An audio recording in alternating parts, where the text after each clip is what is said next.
ಒಂದು major update ಬರ್ತಾ ಇದೆ. ಯಾವಾಗ ಹೈಕಮಾಂಡ್ ರಾಜೀನಾಮೆಯನ್ನ ಕೇಳಿದೆ ಅನ್ನುವಂತಹ ವಿಚಾರ ಹೊರಗಡೆ ಬಂತು. ಸಿದ್ದರಾಮಯ್ಯನವರ ಆಪ್ತರು ಮತ್ತು ಅವರನ್ನ ಬೆಂಬಲಿಸುವಂತ ಕೆಲ ಶಾಸಕರು ಕಾಂಗ್ರೆಸ್ ಹೈಕಮಾಂಡ್ ತೀರ್ಮಾನ ಏನು ತೆಗೆದುಕೊಂಡಿದೆ ಇದಕ್ಕೆ ವಿರುದ್ಧವಾಗಿ ಒಂದು ಅಭಿಪ್ರಾಯ ಸಂಗ್ರಹಣೆಯ ಭಾಗವಾಗಿ ಸಹಿ ಸಂಗ್ರಹಣ ಮಾಡೋಣ ಅಂತ ಹೊರಟಿತ್ತು. ಆದರೆ ಆ ರೀತಿಯಾದಂತಹ ಯಾವುದೇ ರೀತಿಯಾದಂತಹ ಪ್ರಕ್ರಿಯೆಗಳು ನಡೆದಿಲ್ಲ. ಈಗಲೂ ಯಾರು ಓಪನ್ ಆಗಿ ರಾಜೀನಾಮೆ ಕೇಳಿದ್ದಾರೆ ಅಂತ ಹೇಳಿಲ್ಲ. ಸೊ ಆ ನಿಟ್ಟಿನಲ್ಲಿ ಸಹಿ ಸಂಗ್ರಹ ಏನೂ ಆಗ್ತಿಲ್ಲ, ಸಹಜವಾಗಿ ವ್ಯಕ್ತಪಡಿಸಿದ್ದಾರೆ ತಮ್ಮ ಭಾವನೆಗಳನ್ನ ಅಂತ ಪೊನ್ನಣ್ಣ ಅವರು ಹೇಳಿದ್ದಾರೆ. ಮತ್ತು ಪಕ್ಷ ಹೈಕಮಾಂಡ್ ಯಾವ ರೀತಿಯಾದಂಥ ತೀರ್ಮಾನವನ್ನು ತೆಗೆದುಕೊಳ್ಳುತ್ತೆ ಆ ತೀರ್ಮಾನಕ್ಕೆ ನಾವು ಬದ್ಧರಾಗಿರ್ತೀವಿ, ವರಿಷ್ಠರ ನಿರ್ಣಯಕ್ಕೆ ನಾವೆಲ್ಲ ಓಕೆ. ಸರ್ ಹೇಳ್ದಾಗೆ ಒನ್ ಲೈನ್ ರೆಸೊಲ್ಯೂಷನ್ ಅಷ್ಟೇ. ಈಗ ನೋಡಿ, ಇದು ಸಣ್ಣ ವಿಚಾರ ಅಲ್ಲ.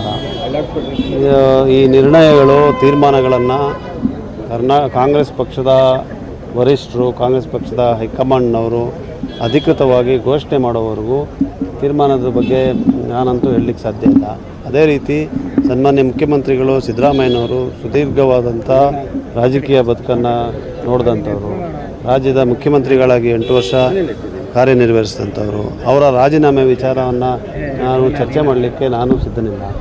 ಅದರಿಂದ ನಾಳೆ ಅಥವಾ ಯಾವತ್ತು ಮುಂದಿನ ದಿನಗಳಲ್ಲಿ ಏನೇನು ಬೆಳವಣಿಗೆ ಆಗ್ತದೆ ಅಧಿಕೃತವಾಗಿ ತಮಗೆ ಮಾಹಿತಿ ಸಿಗ್ತದೆ. ಅಲ್ಲ, ಈಗ ಹೇಳಬೇಡಿ ಹೇಳಿ ಅಂತಲ್ಲ ಪ್ರಶ್ನೆ. ಕೆಲವು ನಿರ್ಣಯಗಳು, ತೀರ್ಮಾನಗಳನ್ನು ಖಂಡಿತವಾಗಿ ವರಿಷ್ಠರು ತಗೊಂಡಿದ್ದಾರೆ. ಆ ತೀರ್ಮಾನಗಳು, ನಿರ್ಣಯಗಳು ಏನು ಅಂಥೇಳಿ ಅವರೇ ಅಧಿಕೃತವಾಗಿ ಹೇಳಬೇಕೆ ಹೊರತು ನಾನು ಹೇಳಲಿಕ್ಕೆ ಸಾಧ್ಯ ಆಗೋದಿಲ್ಲ.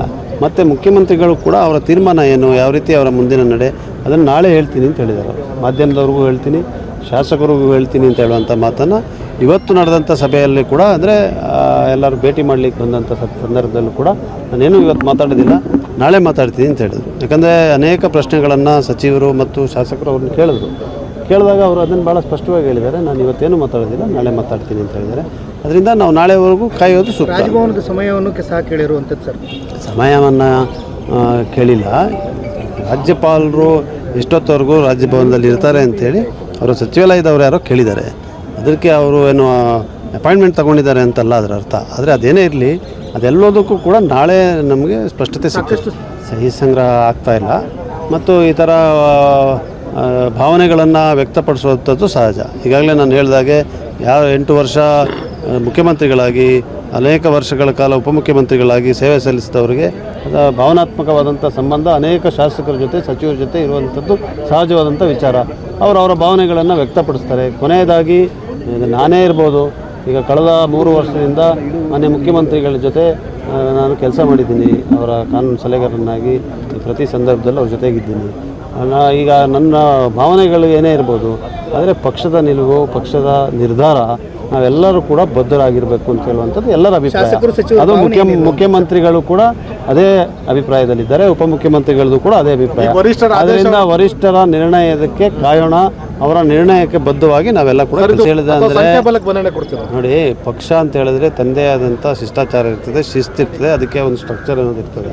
ಅದನ್ನು ಎಲ್ಲರೂ ಬದ್ಧವಾಗಿ ನಾವು ಕೆಲಸ ಮಾಡಬೇಕು. ಭಾವನೆಗಳು ಅಂತ ಹೇಳ್ದೆ ಅಂದರೆ ಅವರು ರಾಜಕೀಯವಾದಂಥ ಭಾವನೆಗಳಲ್ಲ, ಅವ್ರ ವ್ಯಕ್ತಿತ್ವ ಸಂಬಂಧಗಳಿರ್ತದೆ. ಅವರ ಭಾವನೆಗಳಂದರೆ ಎಮೋಷನ್ಸ್ ಬಗ್ಗೆ ಹೇಳ್ತಾ ಇದ್ದೀನಿ ನಾನು.